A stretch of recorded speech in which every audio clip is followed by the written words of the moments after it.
back to my channel. It's Eponine, aka Epi, and thank you so much for joining me for day 5, our final day of Love Kills Week. So hopefully you guys have enjoyed watching it as much as I have enjoyed putting it together for you. Just really quick, I want to go ahead and give my normal disclaimer that when I do these videos, I mean no disrespect or any offense to anybody involved, none of the victims or their families.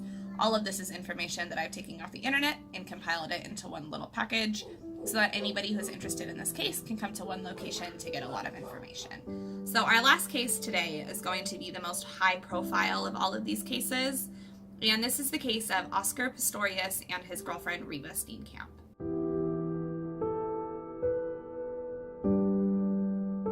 Now, Oscar Pistorious was very well known because at 11 months old, he had to have both of his legs amputated due to a congenital birth defect. And even though he had to have his legs amputated, he didn't let this stop him as far as excelling in life. He went on to compete in the Olympics as a runner, both in the normal Olympics as well as the Paralympics, and managed to place, which is a really big deal for him because he had physical disabilities and he was able to compete with people who were not physically disabled. And he actually became known as a Blade Runner to all of his fans due to the shape of his prosthetic legs that he used when he ran. Now, his hero status came crashing down on February 14th of 2013 when Oscar Pistorious shot and killed his girlfriend Reeva Steenkamp on Valentine's Day, just one day after she had tweeted out, "What do you have up your sleeve for your love tomorrow? Hashtag get excited, hashtag Valentine's Day." So Reeva was very excited for Valentine's Day and obviously had no idea that this is how her day was going to end. Now, Oscar Pistorious had been described by his ex-girlfriends as very violent and alcoholic, very controlling, and very scary. One of his ex-girlfriends actually said a story about how she had to hide Oscar Pistorius' gun from him because she was afraid that if he found it, he would cause her physical harm. She also reported that he frequently bit her, pinched her, along with the mental and emotional damage that he was conflicting on a daily basis. And things didn't really change when he entered this relationship with Reeva Steenkamp. He was still reported as being very controlling, very violent, very brash, somebody who couldn't be trusted to control himself, especially when he was under the influence of alcohol. This unfortunately ended up costing Reeva her life. So in the early hours of February 14th of 2013, Pistorious awoke to a noise coming from his bathroom. He was afraid it was a burglar, so he got his gun and went closer to investigate. Now, due to him not wearing his prosthetics, seeing as it was in the middle of the night, he couldn't see into the bathroom very well. And he just felt like he was in a state of severe vulnerability because it was just him and his girlfriend, and he physically didn't know if he would be able to defend himself if something were to happen, so that is why he brandished his weapon at this point in time. Now, upon hearing the bathroom window slide shut, Pistorious became convinced that there was an intruder in his bathroom, so according to him, he fired 4 shots through the door to save him and Reeva. However, Reeva was the one who was inside of the bathroom, and she ended up taking 3 of the bullets herself, and she died at the scene of the crime because of the gunshot wounds. Now, for this crime, Oscar Pistorious went to trial on March 3rd of 2014, and his trial carried on for several months and was a very, very high-profile case. It was all over the news in every country. Everybody wanted to know what was going to happen with Oscar Pistorious, because up until this point in time, his name had been known worldwide, only it was for good things.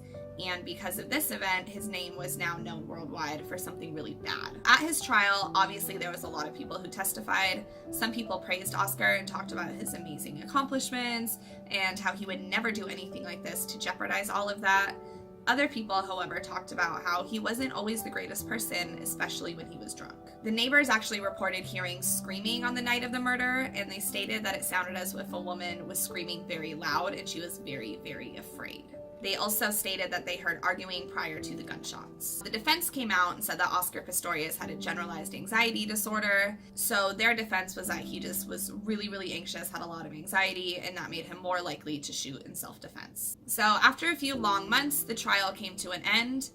So on September 12th of 2014, Oscar Pistorious was not found guilty of murder, but instead he was found guilty of culpable homicide, which is the equivalent of manslaughter in the United States. And on October 21st of 2014, he was sentenced to 5 years in jail, but he only actually served 10 months. In December of 2015, the Supreme Court of Appeals overturned the culpable homicide verdict and found Oscar Pistorious guilty of murder. And on July 6th of 2016, Pistorious was sentenced to 6 years in prison despite there being a minimum of 15 years in prison for this charge. But then, on November 24th of 2017, the Court of Appeals actually extended Oscar Pistorius' sentence to 13 years and 5 months. And although this did serve some justice for Reeva, and the family was happy with that, their biggest issue was just that Oscar Pistorius would not admit that he was guilty in this. He admitted that yes, he shot through the door, but he did not admit that he shot Reeva intentionally. And it was hard for the family to hear him deny it over and over and over, when in their hearts they believed that he really did shoot for a reason. Now, there was rumors that Reeva had received a text message from somebody earlier that night, a rugby player, and that potentially could have been what sparked the fight. But it also just sounds like Oscar Pistorius was kind of hot-headed, and anything potentially could have started this fight. I don't think it necessarily had to have been anything worth fighting over. And no matter what it was, it especially wasn't worth shooting somebody over. So Oscar Pistorius is actually not eligible for parole until 2023.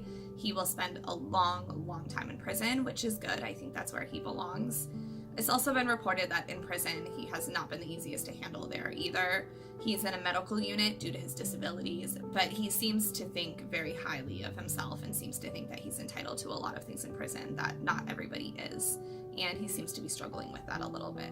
But yeah, that is it for that story. That is it for this week's cases. Once again, thank you guys so much for joining me. Thank you guys so much for giving me a little bit of your time. I really appreciate it. That's a really awesome thing for you to do. If you guys enjoyed this mini-series, or if you enjoy content like this, please go ahead and hit that subscribe button. I just passed 100 subscribers and I'm super excited. And I just want to keep growing the channel from here. And if you guys like content like this, please make sure to give me a thumbs up so that I know to keep it up. And yeah, that is it. Thank you guys so much. I love you all very much, and we will touch base soon. Bye.